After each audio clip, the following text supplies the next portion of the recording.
because you're never too old for the Velveteen Rabbit.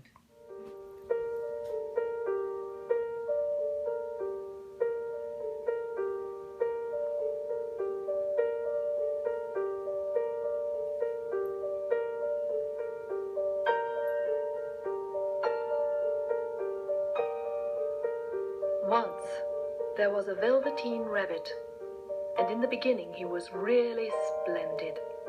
He was fat and bunchy, just as a rabbit should be. His coat was brown and white and was very soft. He had real thread whiskers, and his ears were lined with pink satin.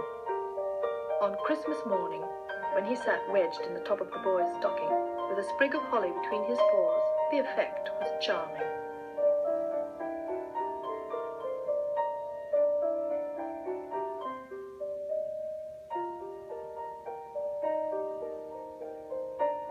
Of course, there were other toys that Christmas, nuts and oranges and a toy engine, and chocolate almonds and a clockwork mouse.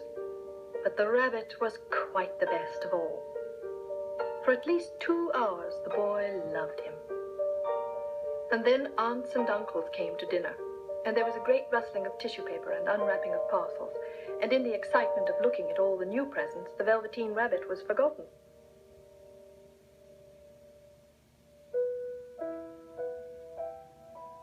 For a long time he lived in the toy cupboard or on the nursery floor, and no one thought very much about him. He was naturally shy, and being only made of velveteen, some of the more expensive toys made fun of him. The mechanical toys, like the model train, were very stuck up and boasted that they were real. But the rabbit could not claim to be a model of anything, for he didn't know that real rabbits existed. He thought they were all stuffed with sawdust, like himself, and he understood that sawdust was quite out of date. Even Timothy, the jointed wooden lion, who was made by disabled soldiers and should have had broader views, put on airs. Between them all, the poor little rabbit was made to feel very insignificant and commonplace, and the only person who was kind to him at all was the Skin Horse. The Skin Horse had lived longer in the nursery than any of the others. He was so old that his brown coat was bald in patches and showed the seams underneath, and most of the hairs in his tail had been pulled out to string bead necklaces. He was wise, for he had seen a long succession of mechanical toys arrive to boast and swagger, and by break their mainsprings and pass away. He knew that they were only toys, and would never turn into anything else. For nursery magic is very strange and wonderful, and only those playthings that are old and wise and experienced, like the Skin Horse, understand all about it. "What is real?"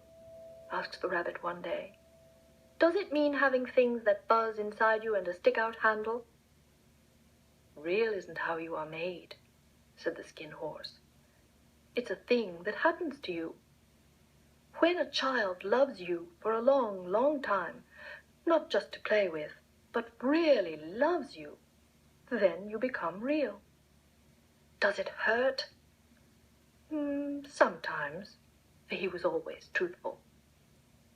"When you are real, you don't mind being hurt." "Does it happen all at once, like being wound up, or bit by bit?"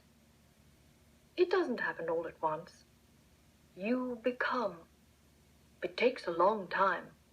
That's why it doesn't often happen to people who break easily, or who have sharp edges, or who have to be carefully kept. Generally, by the time you are real, most of your hair has been loved off, and your eyes drop out, and you get loose in the joints and very shabby. But these things don't matter at all, because once you are real, you can't be ugly, except to people who don't understand. I suppose you are real?" And then he wished he had not said it, for he thought the Skin Horse might be sensitive, but the Skin Horse only smiled. "The boy's uncle made me real. That was a great many years ago. But once you are real, you can't become unreal again. It lasts for always." The rabbit sighed. He thought it would be a long time before this magic called real happened to him. He longed to become real, to know what it felt like. And yet, the idea of growing shabby and losing his eyes and whiskers was rather sad. He wished that he could become it without these uncomfortable things happening to him. There was a person called Nana who ruled the nursery. Sometimes she took no notice of the playthings lying about, and sometimes, for no reason whatever, she went swooping about like a great wind and hustled them away in cupboards. She called this tidying up, and the playthings all hated it, especially the tin ones. The rabbit didn't mind it so much, for wherever he was thrown, he came down soft.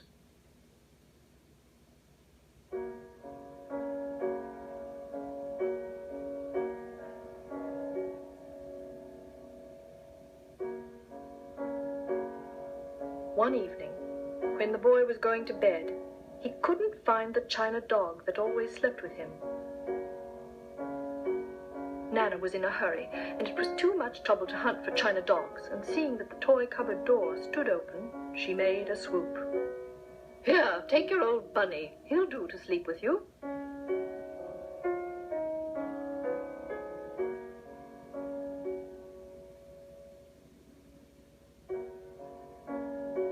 That night, and for many nights after, the Velveteen Rabbit slept in the boy's bed. At first he found it rather uncomfortable, for the boy hugged him very tight, and sometimes he rolled over on him, and sometimes he pushed him so far under the pillow that the rabbit could scarcely breathe. And he missed his talks with the Skin Horse during those long moonlight hours in the nursery, when all the house was silent. But very soon he grew to like it, for the boy used to talk to him, and made nice tunnels for him under the bedclothes, and they had splendid games together in whispers. And when the boy dropped off to sleep, the rabbit would snuggle down close under his little warm chin and dream, with the boy's hands clasped close around him all night long. And so time went on, and the little rabbit was very happy. So happy that he never noticed how his beautiful velveteen fur was getting shabbier and shabbier, and his tail was coming unsewn, and all the pink rubbed off his nose where the boy had kissed him.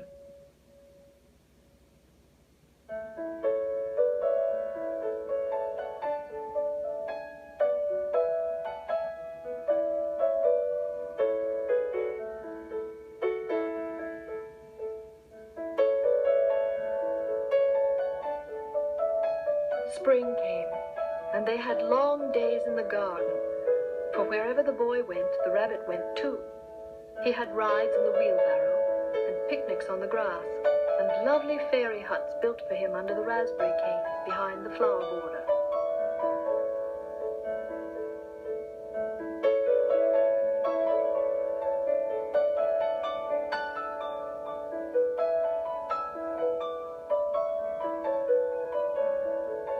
One time the boy was called away suddenly, and the little rabbit was left out on the lawn until long after dusk.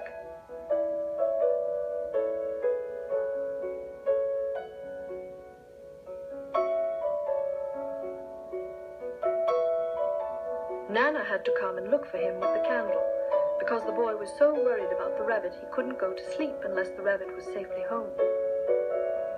He was wet through with the dew and quite earthy from diving into the burrows the boy had made for him in the flower bed. Nana grumbled. "You must have your old bunny. Fancy all the fuss for a toy." "Give me my bunny." "You mustn't say that. He isn't a toy. He's real."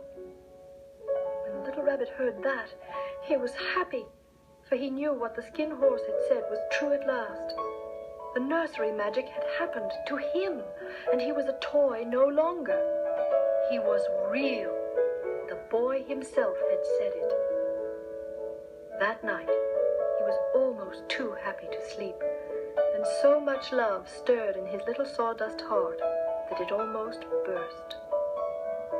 And into his boot-button eyes, that had long ago lost their polish, there came a look of wisdom and beauty, so that even Nana noticed it next morning when she picked him up and said, I declare if that old bunny hasn't got quite a knowing expression.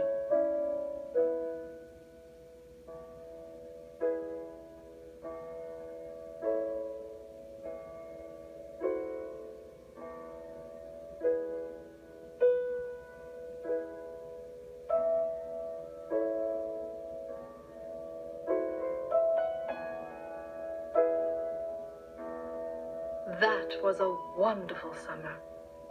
Near the house where they lived, there was a wood, and in the long June evenings the boy liked to go there with the Velveteen Rabbit to play. And each day, before the boy wandered off to pick flowers or play at brigands among the trees, he made the rabbit a little nest among the bracken. He was a kind-hearted little boy, and he liked Bunny to be comfortable. One evening, the rabbit was sitting there alone, watching the ants. Suddenly, he saw two strange beings creep out of the tall bracken near him. They were rabbits like himself, but quite furry and brand new. They must have been very well made, for their seams didn't show at all, and they changed shape in a queer way when they moved. One minute they were long and thin, and the next minute fat and bunchy, instead of always staying the same like he did. They stared at him, and the little rabbit stared back, and all the time their noses twitched. "Why don't you get up and play with us?" one of them asked. "I don't feel like it," said the rabbit, for he didn't want to explain that he had no clockwork. "I don't believe you can." I can. I can jump higher than anything," he meant when the boy threw him, but of course he didn't want to say so. "Can you hop on your hind legs?" That was a dreadful question, for the Velveteen Rabbit had no hind legs at all. He sat still in the bracken and hoped that the other rabbits wouldn't notice. "I don't want to," he said again, "but the wild rabbits have very sharp eyes, and this one stretched out his neck and looked. He hasn't got any hind legs." And he began to laugh. I have got hind legs. I'm sitting on them." "Then stretch them out and show me like this." And he began to whirl about and dance. I don't like dancing. I'd rather sit still." But all the while he was longing to dance, for a funny new tickly feeling ran through him, and he felt he would give anything in the world to be able to jump about like these rabbits did. The strange rabbit stopped dancing and came quite close. "He doesn't smell right. He isn't a rabbit at all. He isn't real." "I am real! I am real! The boy said so." He nearly began to cry. Just then there was a sound of footsteps, and the boy ran past near them, and with a stamp of feet and a flash of white tails, the two strange rabbits disappeared. "Come back and play with me! Oh, do come back! I know I am real!" But there was no answer. The Velveteen Rabbit was all alone. Oh dear, why did they run away like that? Why couldn't they stay and talk to me? For a long time he sat very still, watching the bracken and hoping that they would come back. But they never returned, and presently the sun sank lower and the little white moths fluttered out, and the boy came and carried him home.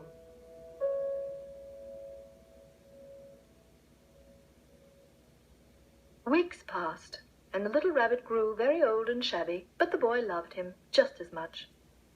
He loved him so hard that he loved all his whiskers off, and the pink lining to his ears turned grey. He even began to lose his shape, and he scarcely looked like a rabbit any more, except to the boy. To him he was always beautiful, and that was all that the little rabbit cared about. He didn't mind how he looked to other people, because the nursery magic had made him real, and when you are real, shabbiness doesn't matter.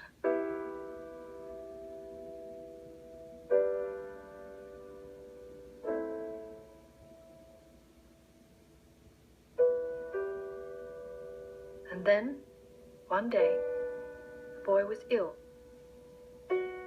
His face grew very flushed, and he talked in his sleep. and his little body was so hot that it burned the little rabbit when he held him close.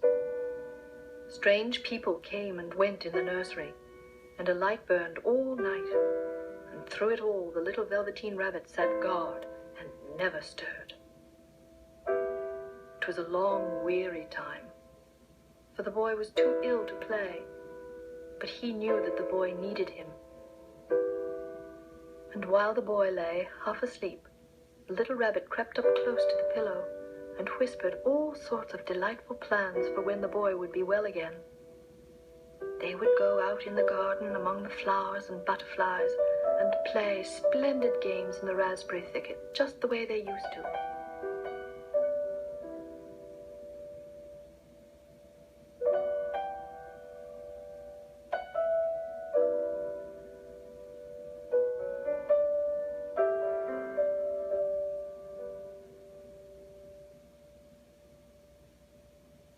At last, the fever turned, and the boy got better. He was able to sit up in bed and look at picture books, while the little rabbit cuddled close at his side.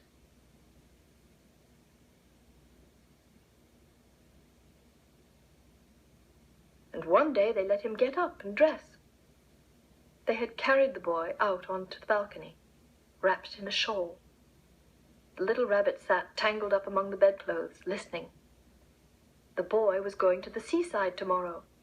Everything was arranged, and now it only remained to carry out the doctor's orders. The room was to be disinfected, and all the books and toys that the boy had played with in the bed must be burnt. "Hooray!" thought the little rabbit. "Tomorrow we shall go to the seashore." Just then, Nana caught sight of him. How about his old bunny?" "That?" said the doctor. "Why, it's a mass of scarlet fever germs. Burn it at once." "What? Nonsense. Get him a new one. He mustn't have that any more."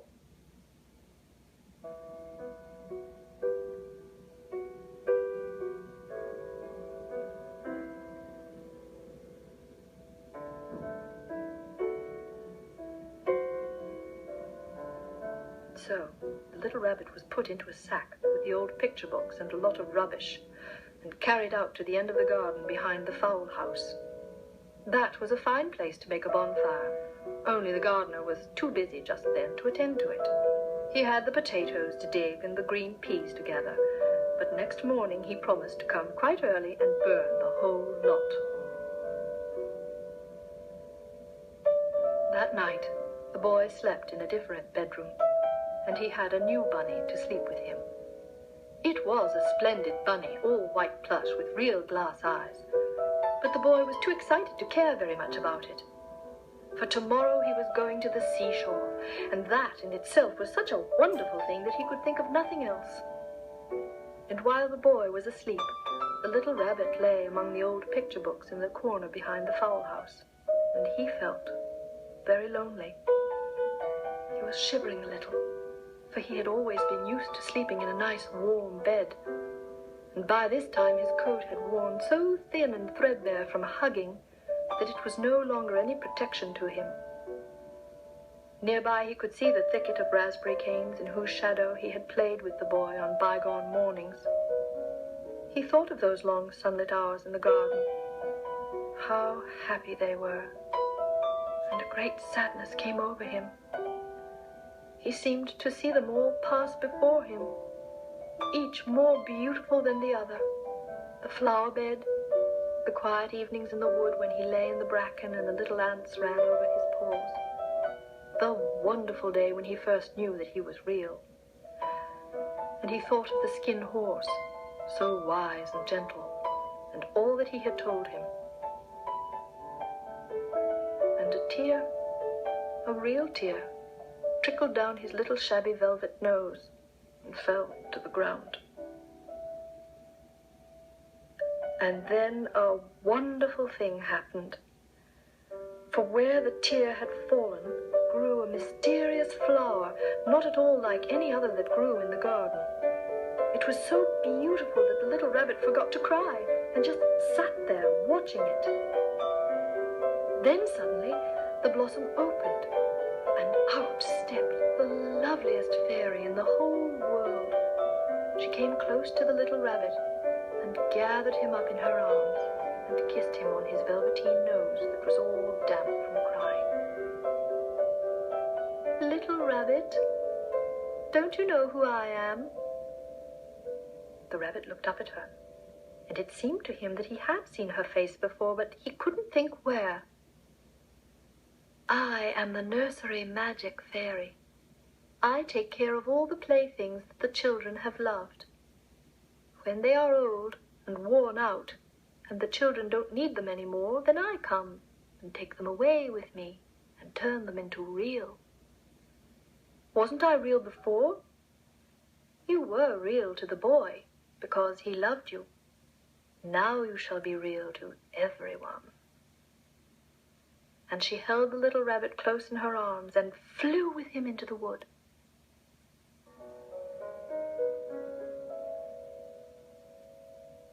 It was light now, for the moon had risen. All the forest was beautiful, and the fronds of the bracken shone like frosted silver. In the open glade between the tree trunks, the wild rabbits danced with their shadows on the velvet grass. But when they saw the fairy, they all stopped dancing and stood round in a ring to stare at her. "I've brought you a new playfellow. You must be very kind to him and teach him all he needs to know in Rabbitland, for he is going to live with you forever and ever." And she kissed the little rabbit again. "Run and play, little rabbit." But the little rabbit sat quite still for a moment and never moved. For when he saw all the wild rabbits dancing around him, he remembered about his hind legs, and he didn't want them to see that he was made all in one piece. He did not know that when the fairy kissed him that last time, she had changed him altogether. And he might have sat there a very long time, too shy to move, if just then something hadn't tickled his nose. And before he thought what he was doing, he lifted his hind toe to scratch it. He actually had hind legs. Instead of dingy velveteen, he had brown fur, soft and shiny. His ears twitched by themselves, and his whiskers were so long that they brushed the grass. He gave one leap, and the joy of using those hind legs was so great that he went springing about the turf on them, jumping sideways and whirling around as the others did. He grew so excited that when at last he did stop to thank the fairy, she had gone. He was a real rabbit at last, at home with the other rabbits.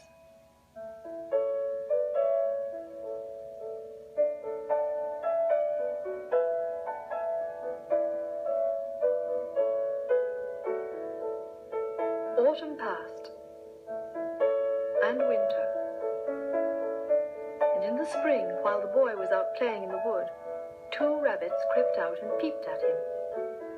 One of them was brown all over, but the other had markings under his fur, and about his little soft nose and his round black eyes there was something familiar, so that the boy thought to himself, "Why, he looks just like my old bunny that was lost when I had scarlet fever." But he never knew that it really was his own bunny, come back to look at the child who had first helped him to be real.